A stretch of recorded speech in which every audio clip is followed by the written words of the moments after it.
Hi folks, this is Tony for A Minute to Midnight with a short video update in which I want to bring to your attention a few things that I think are significant in terms of what is happening at the moment and that we should all be aware of. The first thing briefly I want to mention is the fact that A Minute to Midnight's run 100% by donations. It always has been, and recently PayPal cancelled our ability to accept donations because we are not a government registered charity. Recently, out of the blue, with no forewarning, PayPal cancelled all our ability to receive recurring payments. For example, people that had recurring donation payments set up, they all failed, and the button for donations via PayPal on the website no longer worked because we were not a government registered charity. So A Minute to Midnight donations basically fell off the cliff. I've been trying to let people know what's going on. So if you do want to support A Minute to Midnight and still want to use PayPal, you have to just send money directly to my email address, tony@coritsmusic.com. You can't automate payments via PayPal. The other option that is still working on the website is DonorBox. If you want to donate through DonorBox, you can do one-off payments or recurring payments. And, obviously to keep this running, we still need money coming in. So that's like something I just wanted to bring out. It's another part of what I believe is happening. They are trying to shut down alternatives to government controlled systems, media and so on, making it more and more difficult. Our website is aminutetomidnight.com, and remember, midnight is spelled M-I-D-N-I-T-E, and we also want people to subscribe to us, our blog, by going down the right hand side of the page and entering your email address where it says subscribe to blog, because the next thing I want to cover is censorship. Basically, folks, we can't rely on the big players. They are controlled by the beast system that's coming into play, and that includes people like Google and YouTube. Sure, if you want to use them, that's fine, but you can't rely on them. And I have to be so careful what I say. There's things, if I want to publish a video, for example, on YouTube, there's so much you can't say because they take it down. And people don't realize the extent of how much censorship there still is and on those type of platforms. So subscribe to us at aminutetomidnight.com. We also have a Rumble channel and a BitChute channel and an Apple Podcasts channel, as well as our YouTube channel. So now I want to have a look at some censorship issues, not directly that have affected us, though the similar things have, but you can see where things are heading and how they want to control free speech all over the world. And the big tech companies are a big part of that control and censorship and controlling free speech. People may not realize how many videos YouTube has taken down of A Minute to Midnight over the years for various things, and one of those reasons that they've taken a number of them down is we supposedly violate their VACCINE policy. And I just want to bring to attention an article from Fox News, June 19th. YouTube says it removed Jordan Peterson interview of RFK Jr. for violating the VACCINE policy. YouTube tells Fox News Digital it removed a video from Jordan Peterson channel for violating YouTube's general VACCINE misinformation policy. So this is straight out censorship. Now you could argue that it is also political interference when it comes to Robert F. Kennedy Jr., whether you like the guy or not. And I just want to go down the article a bit and read here what YouTube has said. Or Google. A Google spokesman told Fox News Digital YouTube removed a video from the Jordan Peterson channel for violating YouTube's general misinformation policy, which prohibits contents that allege that the V causes chronic side effects outside of rare side effects that are recognised by health authorities. Additionally, the spokesperson said the company removed a video from the Jordan Peterson channel featuring a conversation with RFK Jr. and that Google's community guidelines apply equally to all creators on our platform, regardless of political viewpoint. In other words, there's an agenda to control free speech, and Google is part of that. And, you know, there is so much misinformation around the V, and most of it, I believe, the misinformation is not from people like RFK Jr., but it is actually from the authorities that have pushed that, you know, that jab. So that is just one example, but it's a very strongly ongoing thing. It hasn't gone away, even though more and more evidence is coming out. That shows quite conclusively that there was much lies and much misinformation and deliberate disinformation sown during that pandemic, but the machine still wants you to believe those lies. And even though some of them are being brought out and corrected at this point, they are still trying to keep the smoke screen going. But the gist of it is, anything that goes against the mainstream, against the official narrative, is now being called misinformation or disinformation, and they're going to attempt to ban anybody that spreads it from the media and from being able to communicate it with people.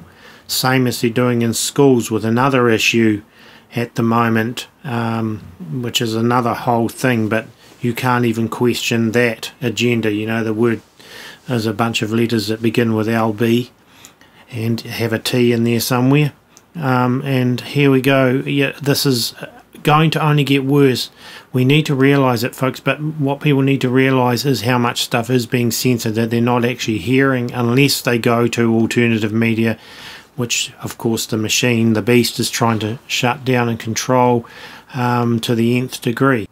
Moves to restrict free speech and censor everyone are happening globally, and I want to now bring your attention to an article at Zero Hedge titled "We Are Restricting Freedom for the Common Good. Irish Green Party Calls for Limiting Free Speech." The Irish Green Party followed many on the left around the world, including the Democratic Party in America this week, and came out for censorship and speech controls. Indeed, the party went full Orwellian as Chairwoman Pauline O'Reilly called for restricting freedom to protect it. O'Reilly's comments are part of the introduction of the Criminal Incitement to Violence or Hatred and Hate Offences Bill 2022. The legislation would criminalise incitement to violence or hatred against people with protected characteristics, and that would be that LGBT word and all that again, as amongst others, as well as condoning, denying or grossly trivialising genocide, war crimes, crimes against humanity and crimes against peace. Limiting free speech has become an article of faith for many on the left. Democratic Party leaders now uniformly call for censorship and speech regulations. President Biden even charged that companies who refused to censor opposing views on social media were killing people. Others have denounced free speech as a white man's obsession. The anti-free speech movement has become openly Orwellian by claiming to protect freedom by limiting freedom. It also employs using terms like disinformation, misinformation and malinformation to obscure the effort to silence those with opposing views. Rather than use censorship, they refer to content moderation. That effort was on full display this week in Ireland with this anti-free speech legislation. Speaking before the Irish Senate this week, Green Party Chairwoman Pauline O'Reilly declared, "When one thinks about it, all law and all legislation is about restriction of freedom. This is exactly what we are doing here. We are restricting freedom, but we are doing it for the common good." It is the same message of New York Democrats calling for limiting free speech as a way of protecting democracy. Indeed, former Clinton Labour Secretary Robert Reich has declared free speech is tyranny. O'Reilly assured citizens that giving up freedom was nothing new or threatening. Throughout our Constitution, one can see that while one has rights, they are restricted for the common good. Everything else gets balanced. What is particularly chilling is how low the threshold for denying free speech, according to O'Reilly. It now appears that deep discomfort is enough. If a person's views on another people's identities make their lives unsafe and insecure, causing them such deep discomfort that they cannot live in peace, our job as legislators is to restrict those freedoms for the common good. The Irish legislation is likely to be replicated around the world if the free speech community cannot hold the line against the anti-free speech movement. It is part of an unrelenting movement in Europe, particularly by the European Union, to roll back Western free speech values that once defined countries. And there's more in that article, but I think you get the point. The attempts to limit free speech are basically there. In other words, you say what we want you to say, or we will moderate it, censor it, whatever you want to call it. It's like there is an elite class that will determine what is allowed to be spoken and what isn't. And we're seeing that began big time during the COVID pandemic, and we are seeing it escalating more as time goes on.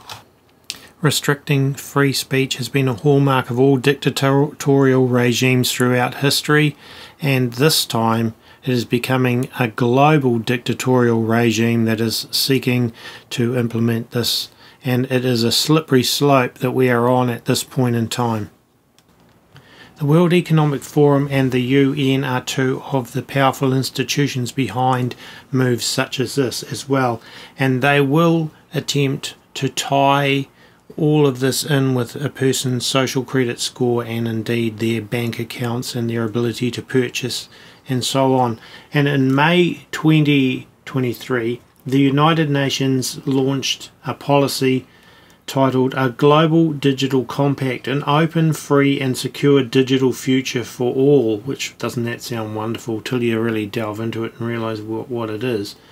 The present brief proposes a development of a global digital compact that would set out principles, objectives and actions for advancing an open, free, secure and human-centered digital future, one that is anchored in universal human rights and that enables the attainment of the Sustainable Development Goals. It outlines areas in which the need for multi-stakeholder digital cooperation is urgent and sets out how a global digital compact can help to realise the commitment in the Declaration on the commemoration of the 75th anniversary of the United Nations General Assembly Resolution 75-1 and so on. But if you look into what Guterres, or Guterres, however you want to pronounce his name, from the UN has said in his vision, for officially titled Our Common Agenda, he said this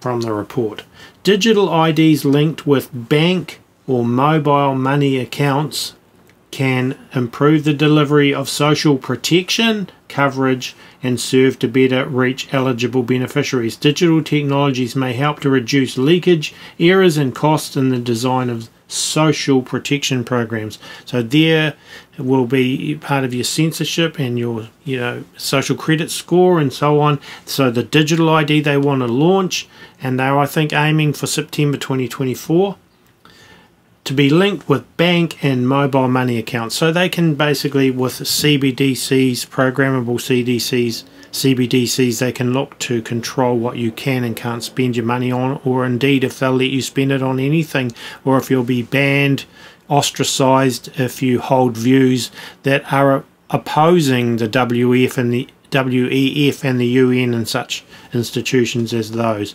Of course, climate change is another one of these things that they censor dissenting information more and more, and will become part of their sustainable development is part of their sustainable development goals, and your social credit score and so on will be linked to how you deal with it.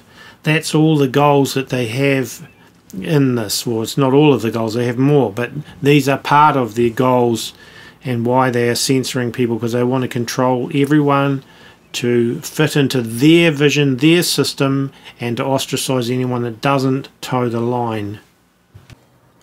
An article written by Tom Ozimek at discernreport.com, he states the IMF pushes global central bank digital currency platform as cashless trend builds steam. The International Monetary Fund is working on a platform that would allow various central bank digital currencies to interoperate on a global scale, which comes amid a broader push towards cashless societies and concerns about risks to freedom. IMF manager Kristalina Georgieva told conference participants on Monday in Rabat, Morocco, that the transnational agency is developing a global platform for central bank controlled digital currencies. CBDCs should not be fragmented national propositions. To have more efficient and fairer transactions, we need systems that connect countries. We need interoperability, Georgieva said. For this reason, at the IMF, we are working on the concept of a global CBDC platform. Georgieva said the IMF wants central banks to reach a consensus on a common global regulatory framework for digital currencies that would give global adoption a major boost. So there you have it. CBDCs with digital IDs and so forth are where they are heading with all of these things, and as I mentioned before, they'll be tied in with your social credit score, and your ability to purchase will be determined by the programmability of these CBDCs and how they respond to your social credit score. Michael Snyder at the end of the AmericanDream.com published an article on June 19th. The UN's new fact-checking system called iVerify will be used to crack down on misinformation all over the world. Our world is becoming a creepier place with each passing day, Michael writes. Most of us just want to live our lives in peace without excessive government interference, but unfortunately the control freaks that are running things just can't help themselves. Ultimately, they aren't going to be happy until they are able to watch, track, monitor and control virtually everything that we write, say and do. This is one of the big reasons why they are gearing up to introduce central bank digital currencies all over the Western world. Such digital currencies will make it much easier for them to control us financially, and a new tool that was just introduced by the UN will make it much easier for them to control what we write on the internet. But it's not actually just Western countries that are introducing CBDCs. There's a lot of other countries as well. I think 114 countries altogether are looking into them. Anyway, the iVerify system is here. The UN's new fact-checking system is going to be a game changer, but so far the mainstream media is being really quiet about it. Perhaps that's because they don't want millions of us to object to this sort of tyranny. The UN developed iVerify in conjunction with big tech companies and Soros-funded organisations, and it will be used to crack down on disinformation and hate speech all over the globe. The United Nations has unveiled an automated fact-checking service to counter so-called disinformation and hate speech on the internet in a project partnered with big tech and Soros-funded organisations. In response to what they branded as online information pollution, which they claim is a global challenge, the United Nations Development Programme has launched its iVerify platform to counter alleged disinformation and hate speech online. The global body's automated fact-checking tool was developed in partnership with the United Nations International Computing Centre, Facebook and Google-funded fact-checker Medan, the Meta-owned Crowd Triangle and the Soros-funded International Fact-Checking Network. Well, there you go, what a great bunch of left-wing type organisations we have there. Okay, needless to say, this tool will not be used to crack down on points of view that big tech and Soros agree with. Instead, it will be used to crack down on those that choose to be independent thinkers, and that should greatly alarm all of us. And so, folks, that is the direction where all of this is headed. And as Christians, we should be able to see and discern that this is very much in line with what the Bible tells us will happen in the end days before Jesus returns. Now, we may not be able to stop it from happening, but we also don't have to participate in it to the extent that they want us to. And we will have to make some difficult choices in the days ahead. But the more we can get outside of the system, the better it is. The more we can have community with other like-minded believers, the better it is. So first and foremost, we need to have our hearts and lives right with the Lord Jesus Christ. Secondly, we should be as prepared as possible, I believe, to get through these times, both physically and spiritually. So those are the points I wanted to cover in this video. Please remember, as I mentioned at the beginning, Minute to Midnight's run 100% by donations. If you can help us, go to our website. That's always appreciated. And please subscribe to us at aminutetomidnight.com, as well as on our other platforms. We also appreciate it when people click the like button or whatever the equivalent is on the platform as well, and leave comments. I always like to read the comments too. So God bless and stay safe, folks. This is Tony for aminutetomidnight.com signing off, and hopefully we'll be back with another video in a few days' time. I'm here in Pennsylvania rather than home in New Zealand. It's a little bit more difficult to record things, but you know, it's still possible. So God willing, you'll hear from us again soon.